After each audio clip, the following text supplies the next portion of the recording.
देखिए, आज हम आपको बताते हैं विदेश सेटल के योग।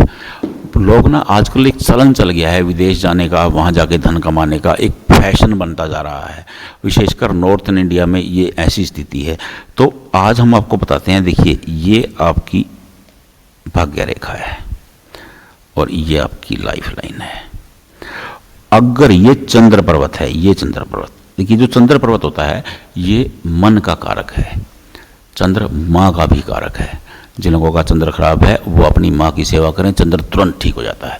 और जिनका सूर्य खराब है वो अपने पिता की सेवा करें, सूर्य तुरंत ठीक हो जाएगा।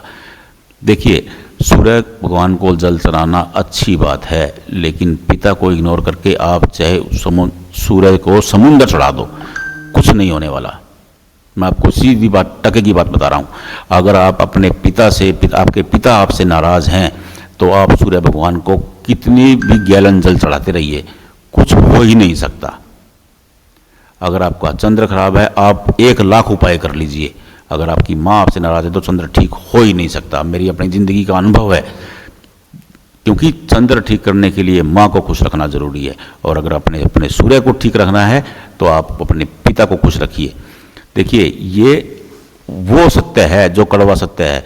आपको कोई ज्योतिषाचार्य मिलेगा, वो आपको ये बोलेगा कि आप माणिक पहन लें, सूर्य ठीक हो जाएगा, पुराना रत्न पहन लें, सूर्य ठीक हो जाएगा, सूर्य देव को जल चढ़ाएं।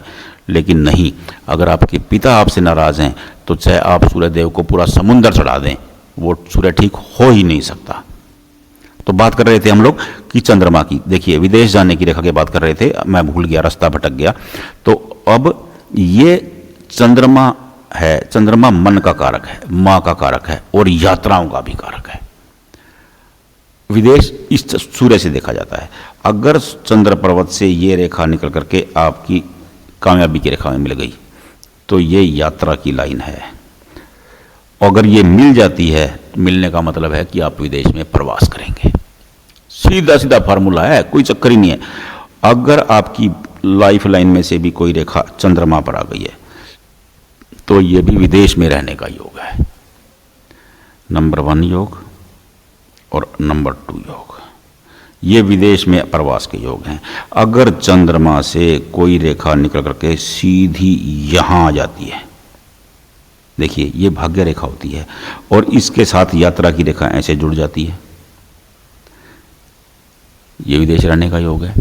अगर यात्रा की रेखा आपकी लक लाइन से मिल जाती है तो बंदा विदेश में ही सेटल हो जाता है। ये बंदा जाता तो पढ़ने के लिए है, जाता तो प्रोफेशनल वीज़ा पे है, लेकिन वहीं का होकर रह जाता है। अगर आपकी लाइफ लाइन में भी ऐसी रेखा आ रही है तो ये विदेश में रहने का योग है। तो ये तीसरा निशान है। अगर 3 में से एक भी निशान आपकी हथेली में है या आपके बच्चे की हथेली में है तो विदेश में रहेगा, आपकी हथेली में तो भी आप विदेश में रहेगा। अब मैं आपको एक निशान और बताता हूँ। अब चंद्रमा पर अगर फिश बन गई है, देखिए ये चंद्रमा है, यहाँ पर ऐसे फिश बनी है, ये विदेश में रहने का योग है। क्योंकि देखिए, फिश जहाँ बैठती है वहाँ की शक्ति को 12 गुना बढ़ा देती है, सीधा सा फार्मूला। तो ये आपकी चंद्रमा की यात्रा की शक्ति को 12 गुना बढ़ा देगी, आप बहुत दूर जाके रहोगे। ऐसा इंसान माँ का भी लाडला होता है, ऐसे इंसान अपनी माँ की बड़ी सेवा करते हैं। तो ये अगर फिश बनी है, ऐसे ऐसे फिश बन करके ऐसे आ गई, तो ये चौथा योग है विदेश जाने का। आप चारों योग चेक कर लें। आपकी हथेली में अगर एक भी है या फिर आपके बच्चे की हथेली में एक भी है तो विदेश में रहेगा। अपने बच्चों की हथेली ध्यान से देखिए, अपने भाई की हथेली ध्यान से देखिए। अगर उनकी हथेली में ऐसा योग बन रहा है तो वो विदेश में रहेंगे। आप खुद देख लें, किसी के पास जाने की ज़रूरत नहीं है, देख लें, आपको पता लग जाएगा। नहीं पता लग रहा, कमेंट बॉक्स में भेजें, हम आपको बता देंगे।